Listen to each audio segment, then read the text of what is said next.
tomorrow. So with that, let's get rolling. Thank you, guys. Thanks, Peter. Today, Devin and I are going to talk about transfer of skill and how we make an impact on sport performance. We'd like to thank 1080 Motion, obviously, for putting this on and being able to be a good resource for us in this downtime. We hope everyone around the world is safe and healthy, and thanks for joining us. My name is Chris Stackpole. I'm the Vice President of Athlete Care at the New-Jersey Devils, and it's my responsibility within the organization to manage and lead all the departments as they pertain to athlete care, sport performance, and general wellness throughout the whole club. And my name is Devin McConnell. I'm the Director of Performance Science and Reconditioning Coach with the New Jersey Devils. Essentially, my role is to oversee all of our performance science, sports science, tools and technology and applications. I directly work with our injured athletes whenever necessary to kind of bridge the gap from a return to play standpoint. And I work day to day with the entire team to, just like Chris said, to make sure that we give our athletes the best chance for success. So a bit of where we're going to take you today, we hope in the first part to go through the science and theory of why we do what we do, to be able to explain the reasoning behind our methods. And then part two, Devin will take you through more of the practical applied side of how we actually implement our training. Next slide, Dev.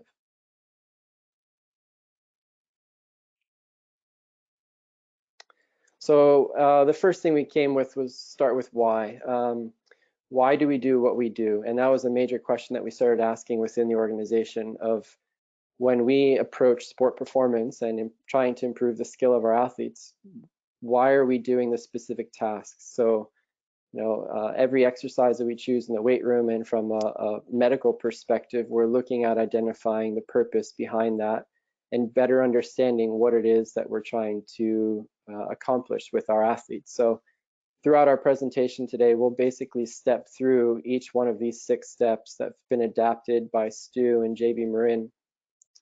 As we go through identifying the specific tasks that we're working on, identifying proper KPIs, and then really studying and understanding the biomechanics of physiology and the basic neuromuscular requirements that these athletes will have to demonstrate in order to improve. And we'll go through this as we go through the entire presentation. Next slide.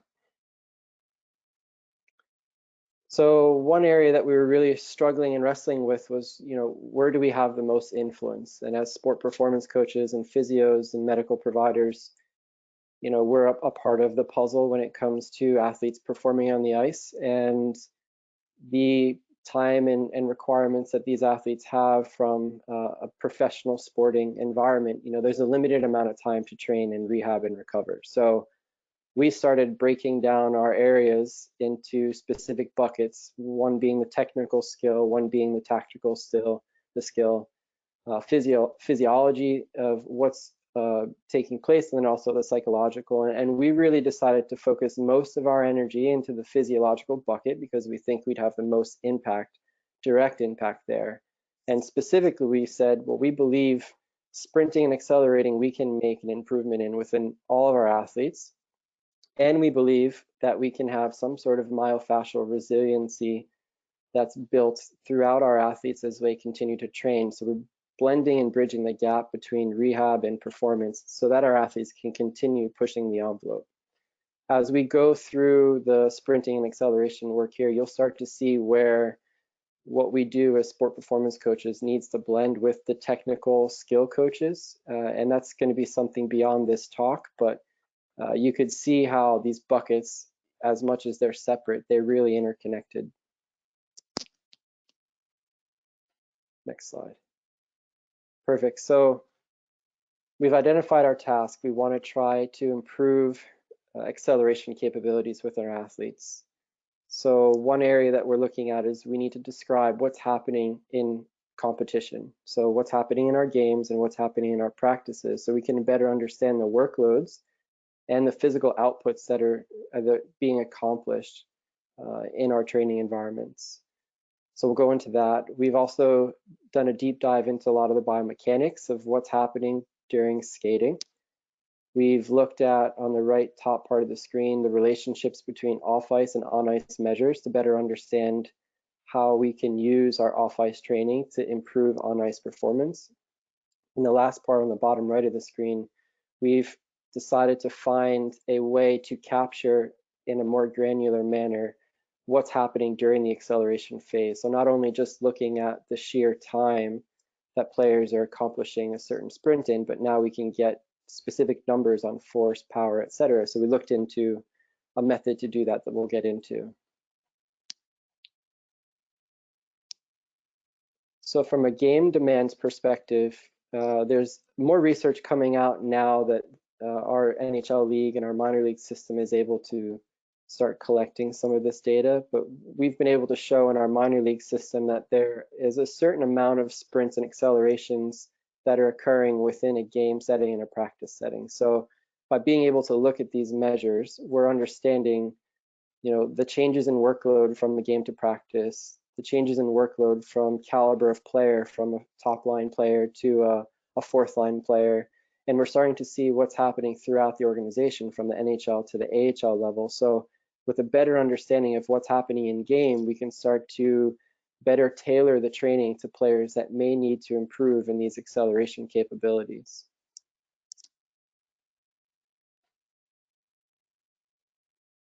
So going back to our main point of how we study and work through this, we understand the game measures as we start to dive deeper in those. And then as we get into biomechanics, we're identifying that there's there's for sure two, if not three different mechanics that we need to understand. For one, there's the acceleration mechanics, which are similar to acceleration mechanics in running. And then in hockey, we have gliding mechanics, which would be similar to top end speed mechanics in sprinting. And we need to better understand the differences between the two so that we can start to break down the technical skill that's required in those and also the physiological components that are coming out of those.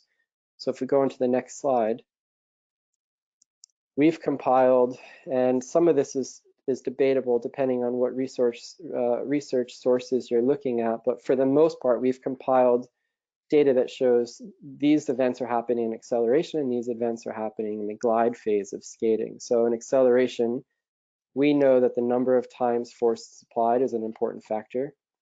We know that the directionality of the force in the horizontal direction is important. We know that the amount of force applied with every stride is crucial in accelerating. And we know that it's taking place over a very short time period. So realistically, we're looking at 3 to 4 strides, potentially up to 6 or 8 within a 10-meter distance. And that time perspective is really within a second and a half, up to 2 seconds potentially of time. So it's a really short window that we're trying to maximize efficiency. As we get into the gliding perspective, you can understandably see how things change, where they're getting deeper into their stride. The stride extension velocity matters way more than the amount of turnover, and even the skating mechanics technically are different, whereas acceleration is a more externally rotated demand. Gliding has your feet in a much more neutral pattern. Next slide. So as we start to get into the training parameters, we wanted to better understand what off-ice measures have the most direct correlation with on-ice speed. And so through scouring the research and through our own internal studies, we've identified that most of the linear testing has the most direct correlation to on-ice speed. So anything from a 10-meter sprint, 40-yard dash, or even basic broad or long jumps, those are going to have the most direct relationship to on-ice speed. We're also identifying that a Wingate peak power test on a bike has a very strong correlation to on-ice speed. And contrary to what we initially thought, the counter movement jump or vertical test is actually showing to be less correlated than we initially thought it would be. A lot of the literature has mixed reviews. In our population, we're identifying that counter movement jumps and anything primarily vertical has much less correlation to on-ice sprinting speed. So as we go through, we've identified, game demands. We have a better understanding of the biomechanics, so we can start to identify these norms, and with a better comprehension of what's going on with our off-ice training, where we spend most of our time, we can start putting together a really good package for how we identify what's normal in our population and how we can go about changing it.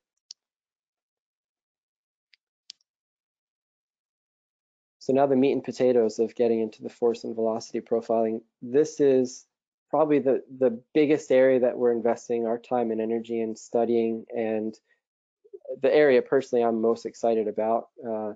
JB's work has been fantastic for us to be able to use simple measures to get a more fine-tuned view of what's taking place during our acceleration and our sprinting on ice.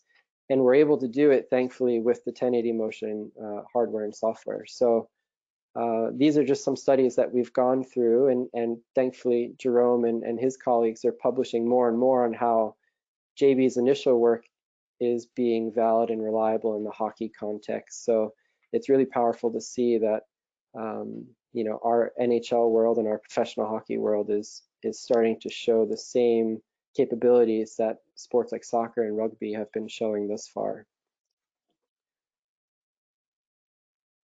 So for those of you not familiar with the force velocity profiling, basically we're able to take an athlete through a full sprint in the horizontal direction, obviously, and then we can also test athletes in a vertical direction with counter movement jumps of loaded intensities. So for the horizontal, we're able to look at measures like horizontal theoretical max force and max velocity to understand how players get from point A to point B.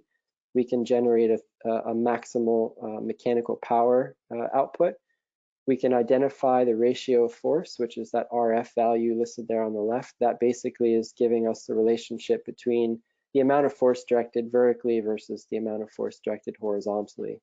We get not only the average over a certain distance, but also the max value that's achieved. And we also get a rate of decrease in the ratio of force, meaning as you increase in sprinting speed, the amount of force directed horizontally into the ground tends to decrease. So that decrement that we're looking at is the decrease of RF.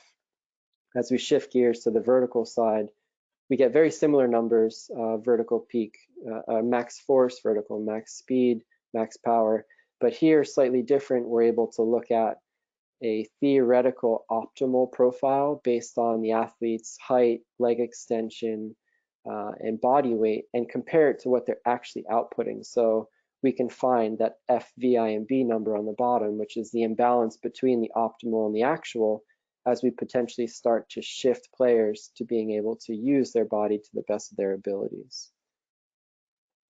Next slide, please. So practically, how is this done? We use our 1080 sprint machine. We have our athletes go on the ice, and we typically go from a dead start through at least 30 meters of distance.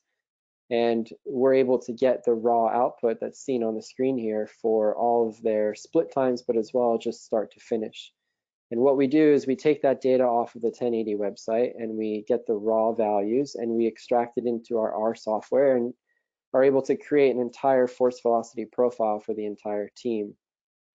And this helps us just being able to do things very efficiently and quickly. And the 1080 software has been fantastic to be able to do this without the traditional method of what JB's research was initially started with timing gates and 5-meter splits that you would have to enter into a specific Excel template.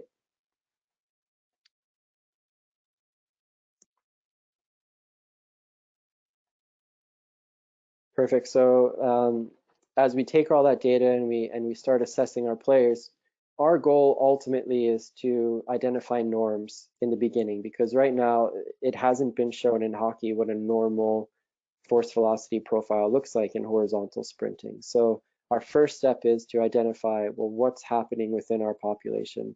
And if you look to the right of the screen, you'll see the fastest players in that 10-meter time, and then you'll see our slower players. And you could see as the values change and as the parameters change, you know, our fastest players are producing a certain amount of force within that sprint phase. They're producing a certain amount of power, and their directionality of the force applied is better than the slower athletes. So just in that sense, we at least have a benchmark to know, okay, what numbers should we be seeking to increase our slower players towards, and we can start to understand better which variables are most important. So in this context, the force and power and directionality are the 3 variables out of the many that we've collected that seem to be the most relevant for improving sprint time. And that's not even considering the technical skill of sprinting, which we're not even going to cover in this lecture from an on-ice perspective. As you look over to the left of the screen, with work that we've done with a consultant, we're actually able to use some machine learning algorithms and place on a line where this athlete is in relation to the team, his peers per position group, but also in relation to what this athlete's optimal may be. So if you look on the top left in that FO box, you'll see a blue circle going down the slope of a line. That blue circle represents where that athlete is in time. And theoretically, the goal would be to get him into that gray box where the rest of his population is. And so what we're able to do here is see all the variables in a snapshot to see where this athlete is potentially most efficient, and then seek to find ways to improve those numbers, either through the technical skill of skating or through our on-ice or off-ice training. And so for this athlete in particular, we're noticing Pmax and the bottom two variables, primarily the average directionality of the force, the RF average 10 meter. He's the furthest away from his group norms on that. So we would potentially theorize that we need to make this athlete more explosive, more powerful, and generate more force on ice, as well as get better technical abilities in skating. So you can see how when we're able to break down these numbers and start to potentially characterize athletes, we can start to identify what areas guys need to work on. An interesting note that we found is not everyone has the same profile. So you have athletes who are very fast on the ice who are not very strong in the weight room. And you have athletes who are very strong in the weight room but are not very fast on ice, despite what you would think. So we're able to better understand what's actually happening from a transfer of skill perspective from off ice to on ice. And this force velocity profiling has been extremely helpful for having us better understand what it is our athletes are capable of accomplishing.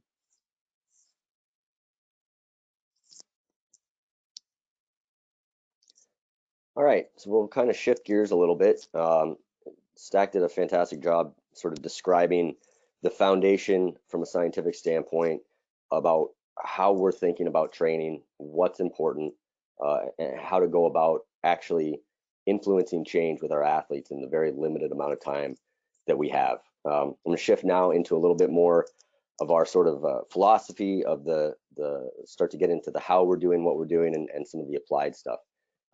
So our Devils performance big rocks, as we say, our philosophy and priorities are probably not earth-shattering for anybody, but these kind of set the stage for us as far as directing us where we want to go, keeping our sort of vision and mission in check, and making sure that everybody's on the same page. So from a philosophy standpoint, number one is do no harm, and that's probably pretty well understood across the board. Our number one job really in training is to make sure that we're not doing any harm. Our athletes need to be able to get on the ice and compete every day, and if we're doing something to stand in the way of that, then that's a big problem. Minimal effective dose is a big piece of the puzzle for that, both from the standpoint of, again, minimizing risk of potential harm, but also, again, from sort of a philosophical standpoint that I'll get into a little bit as we go, that we really believe the minimal effective dose in most cases is the most appropriate way to apply training load and training stress to our athletes. Again, keeping in mind where we sit from a sports performance standpoint in the bigger, grander scheme of the organizational's goals. And then from a general to specific kind of framework from a training standpoint, which again, I'll detail a little bit what I mean by that. From a priority standpoint, number one, first and foremost, is to improve resilience. Again, going along with do no harm, our biggest goal is to minimize man games lost, especially from a soft tissue kind of non-contact injury standpoint. We really believe that our number one job is to keep our athletes as healthy as possible so that they can practice, so they can develop as hockey players, and they can compete every day. Number two then is to improve performance, and a lot of what Stack has outlined is what goes into understanding what performance is. Specifically today, we're talking a lot about skating and acceleration, but obviously there'll be some different areas that we could talk about with goaltenders and with defensemen and exactly what performance means, but understanding the underlying biomechanics and physiology of our athletes is a big component of that. And then KPIs, key performance indicators, is really about having a why. We want to make sure that everything that we're doing in training is improving the ability to move on the ice. And that's really what transferability is about to us, that every decision we're making is through that initial lens, that this exercise or this modality or this movement pattern ultimately we need to be able to back that up with why we're doing it, and the why really needs to improving the ability for the athlete to move on the ice.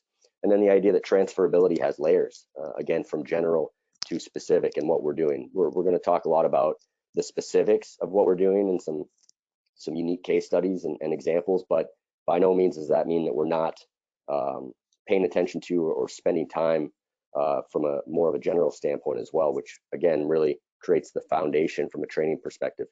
And along those lines, we kind of think in terms of the Bondarchuk big rocks, as I call them, and I'm by no means a Bondarchuk disciple, so if I butcher this in any way to those that are, I apologize, but this is a great framework for our team and our group to be able to understand where and when we need to apply certain exercises, how they fit into our paradigm, how they fit into our bigger picture.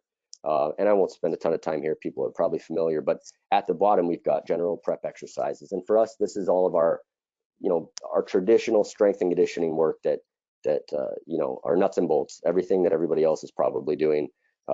Traditional weight room type exercises develop strength and power and resilience. Specific prep exercises are where we'll talk a lot about today. These are exercises for the most part that are being performed in the weight room, but are starting to take on a little bit more of the qualities of what's happening in the sport from a directionality standpoint, from a force vector standpoint, from a velocity or a loading standpoint, things that start to resemble the skating stride and what happens on the ice a little bit more, but are still taking place for the most part in the weight room. Specific development exercises are where we start to bridge the gap onto the ice, and we actually start to take some of our training onto the ice when it's applicable and necessary, and this oftentimes is in the form of resisted sprinting with the 1080 sprint. And then ultimately the competitive exercises is skating, and it's what happens in practice and in the game. And this is where we kind of start and we work backwards to understand, as we've tried to show here today, what's really important and what goes into improving those things. Charlie Francis, Big Rocks, again, this is sort of a foundational component to how we think about training and the lens through which we apply training. Again, I won't spend a ton of time here, but the general idea from Charlie Francis is to avoid the middle. We're trying to not spend a lot of time in this medium intensity zone, whatever intensity is going to mean. We think of it more in terms of kind of load and nervous system, whereas Charlie Francis, originally was talking about specific speeds on the track with his elite sprinters. But the principle of the idea is we want to spend most of our time in this high intensity area when we do have access to our athletes, which again is very minimal at the NHL level. And this goes back to our minimal effective dose. We're going to try to apply high intensity, highly concentrated, micro dosed approach to our training paradigm. And then just as a sort of general framework of what a typical day may look like from progression from the weight room to the ice is going to essentially follow this guideline. And whether or not we kind of touch on each of these components on a day-to-day basis or not, this at least provides a framework for how we think about the integration of the performance staff, our medical staff, and what happens on the ice. And it's going to be pretty traditional from the standpoint of beginning with mobility and soft tissue therapy, whether that be self-myofascial release or working with our massage therapist, fascial tension type work, and torso, hip, motor control will show a little bit of that, but it's essentially going to be a combination of concepts from FRC as well as using isokinetic resistance with the 1080 quantum to create tension through the system, then into our general prep, special prep, et cetera, into our on ice work.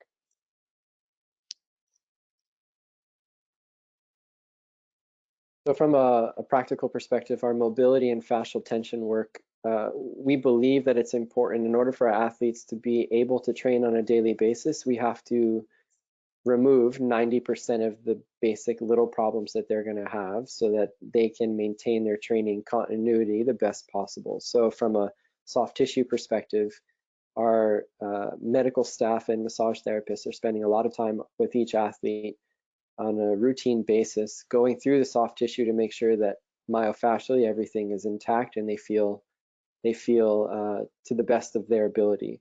And we have our athletes go through a specific self-massage protocol as well, so that they're staying in touch with what their bodies need.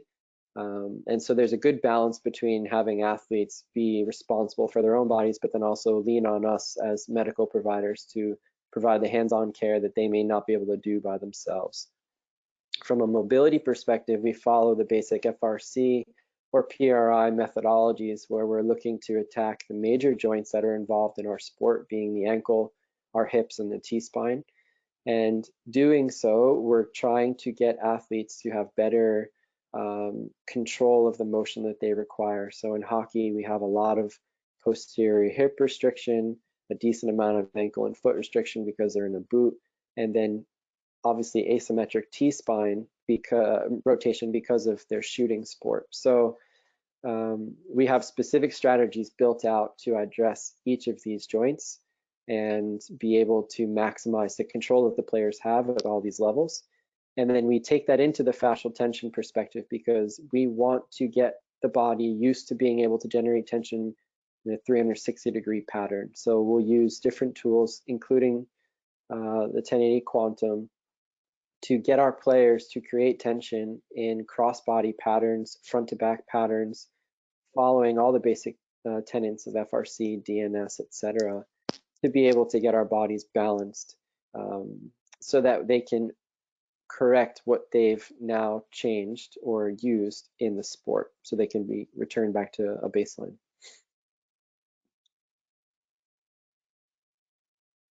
So from a torso motor control perspective, we follow a lot of the Bosch principles where we're looking for that hip lock. And as you can see in the bottom right picture, you'll see the stance leg compared to the swing leg, and the swing leg pelvis is on a higher level compared to the stance leg pelvis. And that's basically the hip lock principle that we're looking for. There's a certain rotation to the pelvis that's occurring. There's a certain elevation of the pelvis on the swing side that's occurring. And there's a certain counter rotation in the torso that the combination of the three really allows the extension mechanics of the leg to be optimal. So a lot of our torso motor control principles are looking to get the players to use their hips and their torso properly so that they can have the least pelvic health issues throughout the season. And so far it's been successful with the amount of soft tissue work that we provide, as well as this motor control principle.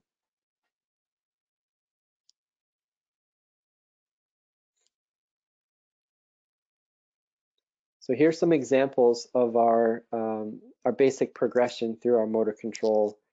You can see on the top left, we start, depending on a player's abilities, we start on the ground teaching basic mechanics of using the diaphragm, creating the proper posterior pelvic tilt to stabilize the torso, and then teach dissociation from there. So in that example, we're working on a DNS type dead bug where the athlete is creating co-contraction in the torso, properly using the diaphragm and rib cage to stabilize and getting proper segmentation of the legs as he goes from a flexion extension pattern. Once the athletes are proving competent on the ground, we then elevate them to the bottom picture where we're working on a leaning tower series, primarily trying to teach lumbopelvic dissociation. So can we get the spine and the hip to move separately, and to do it with proper shin angles? Because our athletes, this player in particular was coming back from an ankle injury. Our athletes,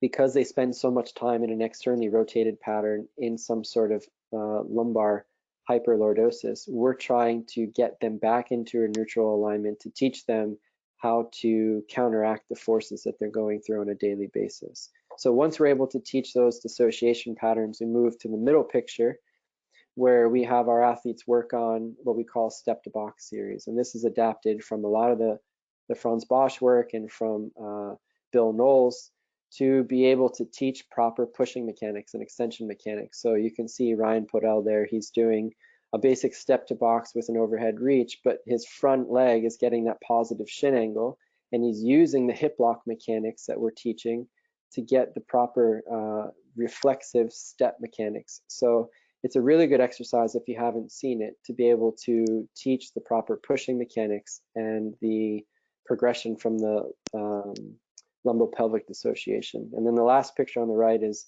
our final wall series, basically, that we've adapted from what John Pryor's has taught us to really get that hip lock. And you can kind of see his left hip compared to his right. The right hip is elevated compared to the left. He's got a good extension pattern of that left leg, and he's incorporating the torso with the rotation mechanics to really lock everything in.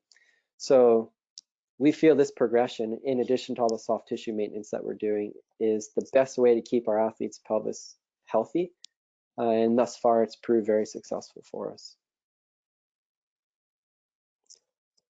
So now getting into the skating stride, which again is our, our competitive exercise, and at the end of the day is the thing we're probably most trying to influence. This is forward skating. For those of you that are maybe not well versed in ice hockey, the skating stride, and Stack talked about this at the beginning, is really a multiplanar motion.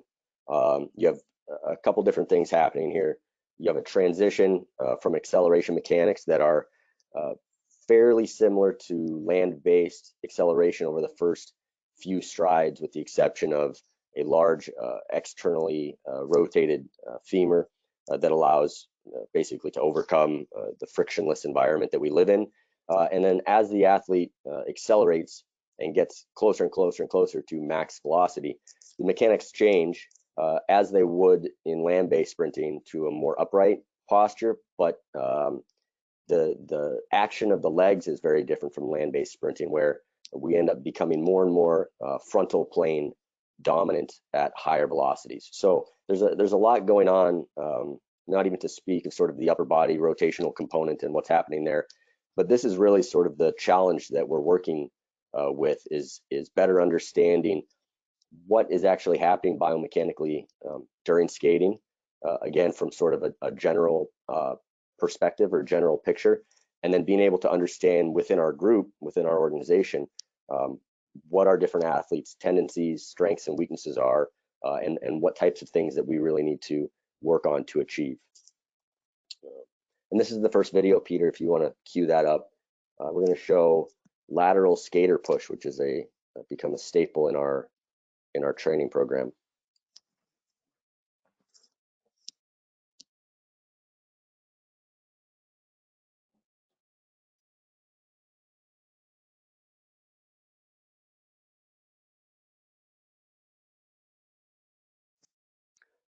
So essentially what we have here is a high force, low velocity, frontal plane, for lack of a better term, squat. This is a movement pattern that is obviously really important in ice hockey, is fairly unique in the skating stride. Again, at higher velocities, we become very frontal plane dominant, but it's a movement pattern that's been very challenging to load from a high load, kind of low velocity standpoint with more traditional means. And being able to use the 1080 quantum has allowed us to essentially attack almost like a absolute force, max strength perspective. Shift back. Sort of an absolute high force, absolute strength perspective. And essentially what we're doing with this exercise specifically, we use this as we use this as a testing baseline to understand at very low, again, very low velocities, so the athlete's able to produce very high force outputs as a baseline testing and assessment. But we also use it on a weekly basis from a training perspective to be able to load the athletes in a similar fashion to what would be a traditional kind of a 3-rep max type of idea in a front squat or something like that. But now we're moving into that sort of special prep exercise area. And if you notice in the screen, on the computer screen, it says 0.25. That's 0.25 meters per second is the speed that we set this at for our testing purposes. And the reason for that is it's essentially the speed that Dr. Brian Mann found to correlate with essentially a 1 rep max or a terminal repetition in a squat when using GymAware or a Tendo unit. So what we're doing here is essentially governing the athlete to not be able to move faster than what they would be able to do in a traditional kind of 1 rep max attempt, where they wouldn't be able to complete another rep. But because of the lack of eccentric overload with the way that we're setting this up, we can get multiple reps at this very low speed where the athlete is able to produce very high levels of force. So again, this is the idea of taking an exercise or a movement pattern that is important to the sport, important to the game, that has traditionally only been able to be performed at low load, high velocity, plyometric, bounding type exercises. And now we're able to essentially train it at a different point of the force velocity spectrum, more at the force end of the picture. So it's a really unique way that we're able to start to attack some of the special development with our athletes. And one of the great things about the 1080 equipment is the data that we can get on the back end. So what you have here are the force traces of that specific exercise of 2 different athletes. So we can look at this after the fact from a number of perspectives, one from a performance and a profiling perspective, and also from a return to play perspective. The top graph, it says high peak force late in the movement. What you essentially see here is this sort of slow, long buildup of force output with a sharp peak and then a quick drop off. In this particular case, this athlete is not producing necessarily high levels of force early in the push, but high levels of force near extension of the leg. At the bottom, we have high peak force early in the movement. So this athlete has a sharp ramp up of force. They maintain a high level over some amount of time, and then they have a little bit slower drop off. So this individual is producing force early in the push, early in the stride, and being able to maintain that. And we're currently looking at and trying to correlate to see if these traces and this data correlates from land-based work like we're doing to our on-ice 1080 metrics. Because what we see with some of our athletes on the ice, the top graph would be similar to what we would expect to see with an athlete that is not necessarily a good accelerator, but has high max velocity characteristics. They're able to produce force not necessarily early in their push, but later in their stride, and maintain that at as they're moving at high velocities. Whereas the bottom graph might look a little bit more like somebody who can accelerate very well. So those are some things that we're currently looking at from a performance bucketing standpoint, but we'll also use this information from a return to play and a baselining standpoint. If we have somebody coming back from a lower body injury, we can have them on the machine and see, are their left and right legs, the gray and the yellow, are the traces lining up similarly, or are they quite different from a force or a power output standpoint? Regardless of which trace is theirs, we can look back and see, well, what did they look like earlier in the year when they weren't injured, and we can start to understand where they are in the return to play process. The next pattern that's pretty unique to hockey that we're trying to address is this crossover drive. And I say over in quotation marks because, again, if you're not overly familiar with hockey and ice skating, what's actually occurring and where we're getting the bulk of our propulsion during this movement is this underleg. So although the right leg is crossing over the left leg is actually driving into the ice and creating most of the force. So we call it a crossover, but it's really a cross under. And we've started to train this exercise as well. Peter, if you want to cue up video 2 for this.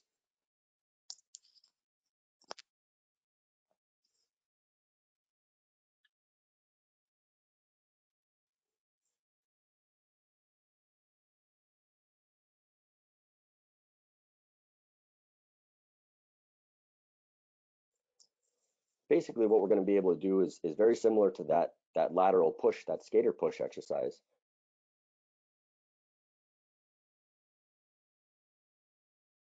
So essentially what we're going to be able to do here is very similar to our lateral push exercise.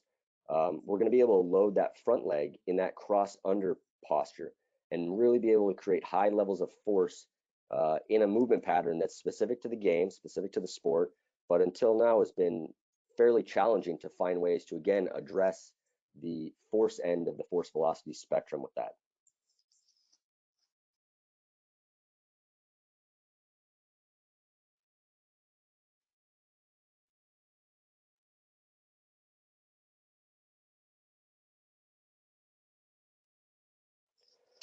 That is an exercise we're using from a developmental standpoint, but it's also served as an important piece in a return to play case study that I'll show from a growing adductor standpoint. So in this example, we have an athlete in our system that was having essentially an adductor return to play problem that was just sort of not able to make progress in, and it was something that he came to us with. And you basically see a progression from left to right, talking about some of the leaning tower and hip lock exercises that Chris talked about, and adding into this component this low velocity, higher force adduction flexion exercise using the quantum. And the great thing about using the isokinetic setting with this in the return to play standpoint is that we can set the speed to wherever we need to be to allow the athlete to self-govern. So in his case, he was having pain and dysfunction at higher velocities. So we wanted to start him out at low velocity to create tension through the system, reteach how he moved and his movement patterns with pictures 1 and 2, and then start to create some tension and some strength throughout the system in a more specific pattern.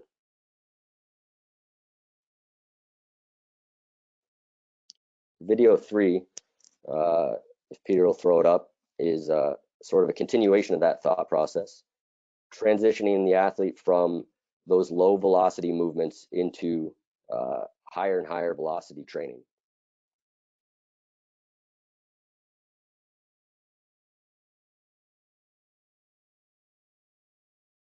What we have here is essentially a three-phase progression where we started out with mostly concentric only at lower load. Now we're going into a kind of a rapid eccentric pattern, and we're combining those two eventually into a higher velocity, lower load movement pattern. So again, we've taken the athlete from a mechanics standpoint, reteaching, re-educating proper pushing mechanics into a low velocity, higher load area where the athlete's comfortable and able to start to move through a specific motor pattern, and then finally into a higher speed, higher velocity component.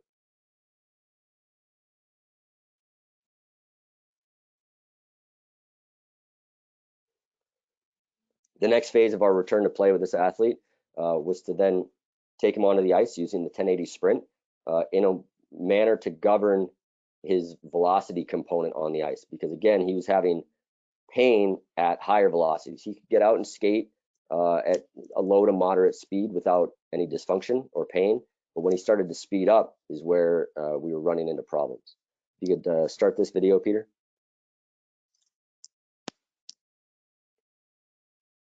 So essentially, what we did on the ice with the 1080 was take the athlete from higher resistance, lower speed, and sort of taper down into lower resistance, higher speed.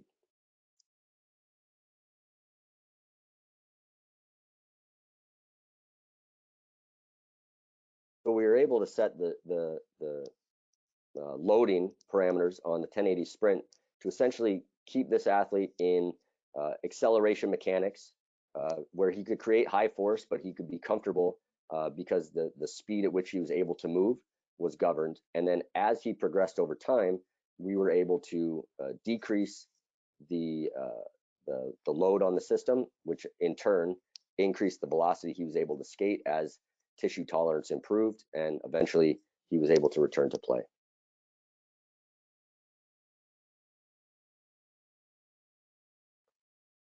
And then the fifth video, single leg squat, is again an exercise we used in the return to play continuum, but also has direct implication into acceleration force and acceleration mechanics. And as this queues up and plays, what you'll see is an eccentrically overloaded, isokinetically resisted pattern that we're able to really create high levels of force in this sort of specific acceleration type pattern, but also overload the system eccentrically in a way that we're not able to do necessarily with other traditional means like sled marching.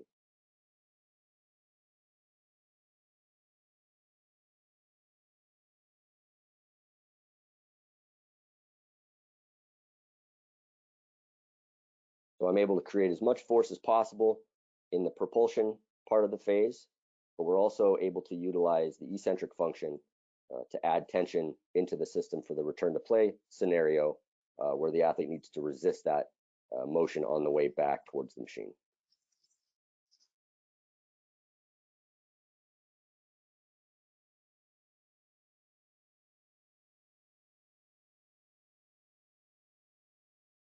Perfect.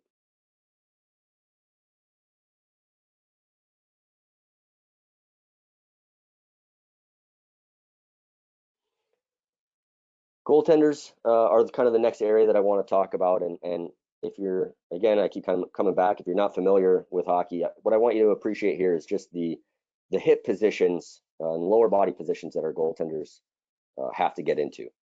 Because some of the things that we're going to do specifically with our goaltenders from a preparation standpoint are directly designed to offset and manage some of the unique stresses that they have to go into. We have huge and forceful internal rotation components of the hips that are necessary, but also detrimental to the hip complex. We have end range, extreme end range positions like this that the athlete has to get into multiple times in a game or a practice, where they need to be able to not only get into and out of these positions, but display strength and stability at these end ranges.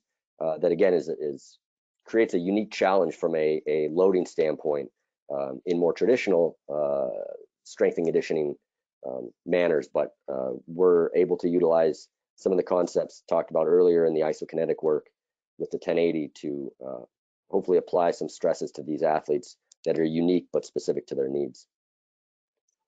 As an example of what that might look like from a goaltender prep program, I wanted to share sort of a general template of something we might go through pre-practice. We would start with soft tissue prep. Again, that may be self-guided, that may be with physio or with a massage therapist, that might be a combination of both.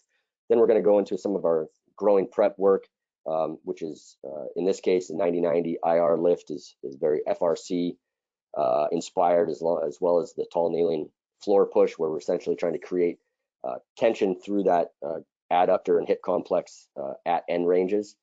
The movement prep, we'll start to incorporate diagonal, Bosch, step to box type exercises. So we start to get on our feet and move through some slightly more specific, goaltender specific patterns.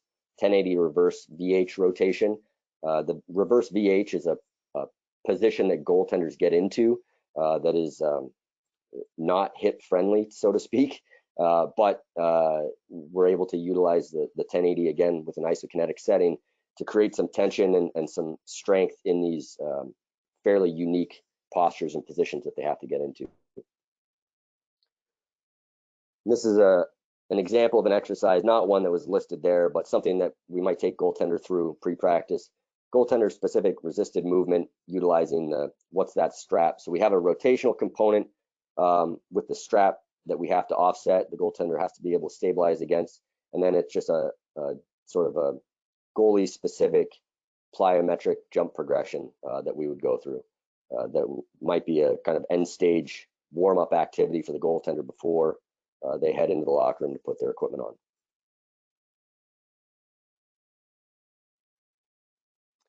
This is a Bosch-esque crossover drive. I say that again just because it's a concept borrowed that we're constantly tinkering with, and again, not exactly what I had listed on the outline, but it gives you an example of how we might utilize some of these concepts in our prep phase prior to the athlete getting onto the ice and performing what they need to do.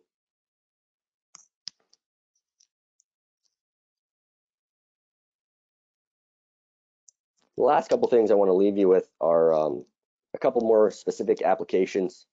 This idea of finding the 1% is another sort of foundational philosophical idea. It's the idea of marginal gains that most people are familiar with at this point.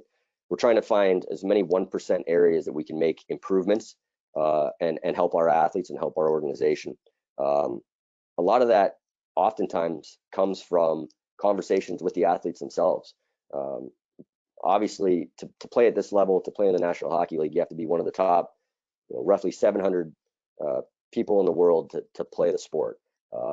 And these athletes, I find, oftentimes have a unique ability to understand the physical characteristics and the things that they need to perform well on the ice. And when you have examples of these athletes who are also able to verbalize some of those things, it's really important to listen to what they have to say, because they'll lend you some great ideas that will help find some of these 1% areas that we can make improvements in. An example of that is a rotational shooting complex here. That picture from before is an athlete taking a slap shot. Again, the rotational exercise that we're going through and complex with the rotational med ball throw. The med ball throw is pretty standard, something that has been a piece of the puzzle at every level for a long time. What we haven't been able to do very well is apply load at that high force end of the force velocity spectrum. So again, we're able to utilize the 1080 quantum in a unique way, in a very specific pattern, to create some tension, create some load, and some strength abilities that maybe we weren't able to in the past. And then we can complex that with more traditional means like the med ball throw to try to achieve increased velocities and power outputs. And then again, just to come back to that idea of listening to your athletes and how important that is.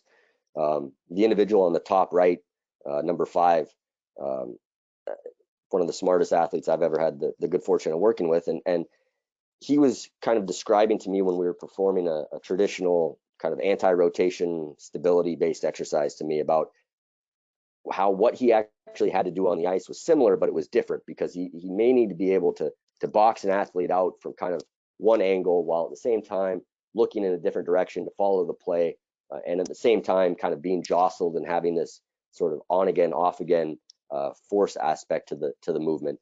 And because we had access obviously to this equipment, we started to play around with some ideas to see if we could mimic some of that. And what we kind of came up with was this defensive positioning with reflexive overload. So we're able to add load to the 1080 and then overload the eccentric component. So essentially what ends up happening is the athlete is trying to kind of fight off this eccentric force with a little bit of a give and take that creates this very dynamic anti-rotation stability based pattern, but at the same time is a little bit unique and a little bit more specific to what's actually happening on the ice. And then to kind of wrap things up, hopefully some takeaways for you guys with our summary. Really, we wanted to try to illustrate what transferability meant to us, and for us, it's understanding the competitive exercise. We've done a deep dive, and we continue to do a deep dive to better understand what that actually looks like and how to define that, so that we have an idea of what's actually happening with our athletes in the competitive exercise, in the game. And then we want to better understand how can we influence this. This is the foundational component to the game. We need to better understand what's happening and how to train it. We want to progress in an intelligent and methodical manner, from general to specific. And we've outlined some of those progressions and some of that thought process. And we also want to follow a KPI-driven model where we have a why behind what we're doing, that everything we're trying to apply in the weight room or on the ice from a training perspective has a reason and has an end goal. And then finally, combine concepts to produce an integrated model, improving resilience and sports performance holistically. We want to be able to think inside and outside the box to achieve our goals. I know that's about the full time. I think we're going to do a separate Q&A at some point, but I can be reached if anybody does have specific questions at the email, and I'm fairly active on Twitter, and this is Chris's email as well. Well, thank you so much, Chris and Devin. That was a truly interesting and a really good presentation. Much appreciated, and I'm sure from the amount of questions we have received here, there's a lot of interest. So yes, we will do a separate Q&A session that we record and put it out on our website together with the video capture of the session. I'm going to make sure here I get my so again, thanks a lot, guys. That was fantastic. And